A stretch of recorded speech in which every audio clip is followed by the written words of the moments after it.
Hey guys, we just caught up with Jeff Sprague. He's in the top 10, I think he's going second, third going into today. He's freaking catching them this morning. It's cool to see him.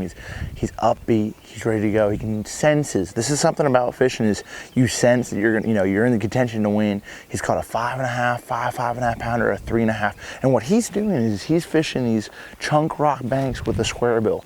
He's about to head back out and fish wind. That's a big thing in the Ozarks. He's fishing these chunk rock banks, cranking that square bill. And one thing he told me is he's throwing a silent crankbait. And the water's stained. We're in the mid-lake section of the lake. The water's more stained in this section, believe it or not, than up the rivers. The rivers are actually clearer than in this mid-lake section. So he's cranking these rocks, throwing that square bill, and he's catching them this morning.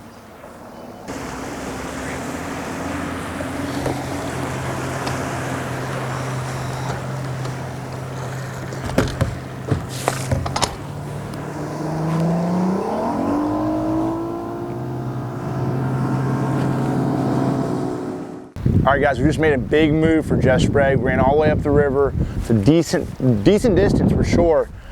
He just called one and lost a really good one. So, he's still keying on these steeper stretches. This is a real narrow creek, and the narrower creeks are going to have your steeper stretches and deeper water. So that's exactly what he's doing. He's paralleling the bank, cranking that crankbait, and trying to balance and deflect off of wood and whatnot. And what's happening is he's fishing the first probably 100, 200, 300 yards, and then once he gets to the back, I know from yesterday he's caught a few fish on a floating worm.